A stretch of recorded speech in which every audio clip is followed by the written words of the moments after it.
Hola, buenos días. Mi nombre es Kevin Esteban Escobar Hernández y les voy a hablar sobre las diferencias entre la fuerza de fricción y la fuerza de arrastre.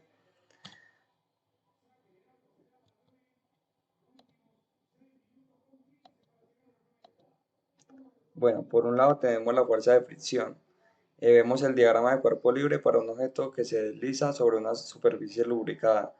Pues ese fue el ejemplo que vimos en clase. Tenemos como un plano inclinado y le ponemos una capa de un fluido viscoso. Entonces, al lubricar una superficie, una de las propiedades involucradas es la viscosidad, la cual se define como una medida cuantitativa de la resistencia al movimiento de un fluido sobre una superficie o en relación con otro fluido. Bueno, ese sería como una definición de fuerza de fricción. Y para la fuerza de arrastre lo podemos evidenciar como un fluido que se mueve con respecto a un cuerpo, ejerce una fuerza de arrastre sobre ese cuerpo, en parte debido a la fricción causada por la viscosidad. Bueno, entonces voy a hacer, en este caso hice un cuadro comparativo entre la fuerza de fricción y la fuerza de arrastre para que pues estos conceptos queden más claros. Entonces, por un lado tenemos, aunque el concepto de fricción generalmente se asocia con superficies sólidas, también puede aplicarse en el contexto de fluidos debido a las interacciones entre moléculas de fluido y las superficies de los objetos que se mueven a través de él. En la fuerza de arrastre tenemos que es la fuerza que un fluido ejerce sobre un objeto que se mueve a través de él, como el aire sobre un automóvil o el agua sobre un bote. Esta fuerza depende de la viscosidad del fluido, la forma del objeto y la velocidad relativa entre el objeto y el fluido. Eh, Estas también dependen de la velocidad, pero en la fuerza de fricción su impacto puede ser más notorio a baja velocidad, especialmente en fluidos viscosos. En ciertos regímenes de flujo, como el laminar, la fricción puede ser proporcional a la velocidad.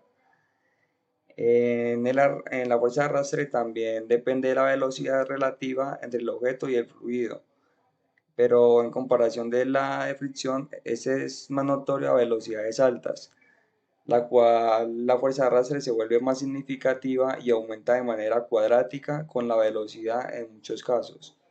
Esto depende del régimen del flujo. Bueno, el origen proviene de las interacciones entre las superficies sólidas en contacto. La fricción puede ser estática, que quiere decir que no hay deslizamiento, o cinética, cuando ya hay un desplazamiento.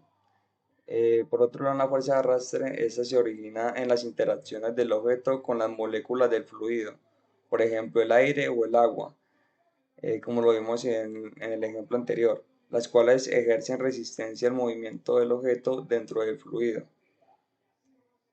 Unas formas de control y optimización para las fuerzas de fricción puede ser controlar o reducir mediante el uso de lubricantes o mediante el diseño de superficies más lisas.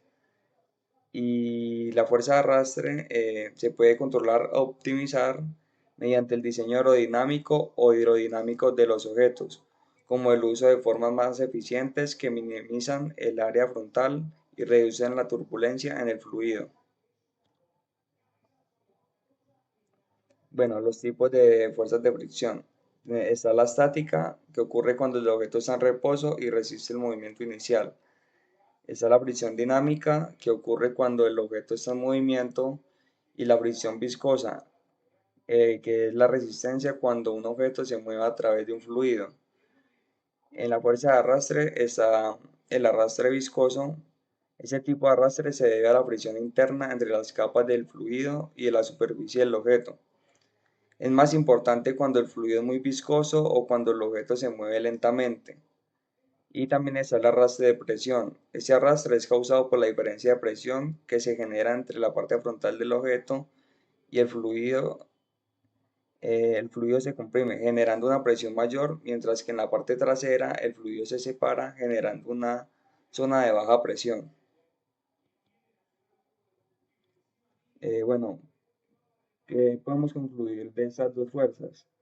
Las diferencias principales es que la fricción se refiere a las interacciones entre superficies sólidas, aunque también puede ocurrir en fluidos viscosos, mientras que el arrastre está vinculado a la resistencia en fluidos debido al movimiento de un objeto a través de ellos. Y bueno, aquí también está está la bibliografía. Y bueno, eso es todo. Muchas gracias.